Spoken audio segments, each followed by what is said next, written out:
সারা দেশের নিত্যপণ্যের বাজার অস্থির। চট্টগ্রামের খুচরা বাজারে দাম বাড়ছে।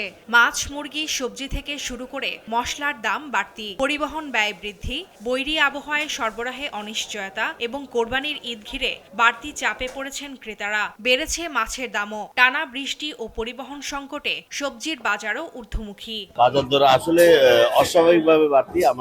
আমরা যারা সৎভাবে ইনকাম করি তাদের অনেক কষ্ট হচ্ছে। ছোটখাটো মাছ, চিংড়ি মাছ ছোট তরকারির জন্য 1000 টাকা চায়, রুই মাছ 500 550 টাকা চায়, একটা সবজি কিনতে গেলে তো অনেক টাকা চায়। ফুলকপি আপনার মরিচ, ধনিয়া পাতা সবই বাড়তি বাজার। সামনে কুরবানির জন্য তো এখন সবকিছুর দাম বাড়ে যাবে, আরো বাড়বে। দাম বাড়তে হয়েছে আপনার বৃষ্টির কারণে গ্রামে বাজার বসছে না, মুখ আসতে পারছে না। বৃষ্টি এটাই মানে গ্রাম অঞ্চলে তুফান টান হয়েছে, তো সেই জন্য একটু ক্ষতি এসে গেছে। গত সপ্তাহ থেকে এই সপ্তাহে 10 টাকা 20 টাকা প্রত্যেক মালের বাড়তি আছে। জ্বালানি তেলের দাম বাড়ার পর থেকেই ময়মনসিংহে নিত্যপণ্যের বাজারে দাম বেড়েছে। সয়াবিন তেল, চিনি, মসুর ডাল সহ বিভিন্ন মুদি পণ্যের দাম বেড়েছে কয়েক দফায়। এরই সঙ্গে বৃষ্টির কারণে সবজির সরবরাহ কমে যাওয়ায় আরও অস্থির হয়ে উঠেছে বাজার। বেগুন, করলা, কাঁকরোল, পটল, সজিনা সহ প্রায় সব সবজির দাম 70 থেকে 100 টাকা। বেড়েছে মাছ মাংসের দামও। দিনাজপুরে গ্রীষ্মের মৌসুমী সবজির আমদানি কম হওয়ায় সব ধরনের সবজির দাম বেড়েছে।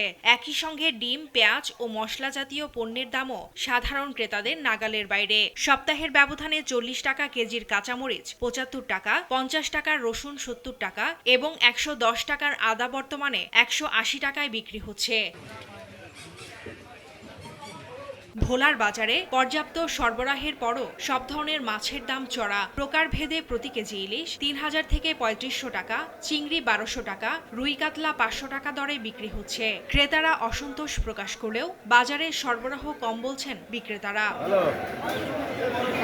মৌলভীবাজারে কোরবানির সময় এলেই বাজারে প্রতিদিন বাড়ে দাম। ক্রেতাদের অভিযোগ, প্রশাসনের নজরদারি না থাকায় সিন্ডিকেট করে ইচ্ছেমতো দাম বাড়াচ্ছে ব্যবসায়ীরা। এদিকে বিক্রেতারা বলছেন, বৃষ্টিতে স্থানীয় সবজি নষ্ট হয় বেড়েছে দাম। সবজি খুব বেশি দাম বাড়াল বুঝেছেন, ঠিক আছে, আর দ্বারা হল ভরা, এরপরে প্রশাসন নাই, কিচ্ছু নাই, এটা কোনো ঠিকানা নাই। সবই দাম বেশি, জিগাইলাম কিতার লাগি, তারা কয় রপ্তানি কম, আলোর আমদানি নাই। সবজি যে দাম বাড়ছে, সবজি কিনা মানে পেট খালি করে।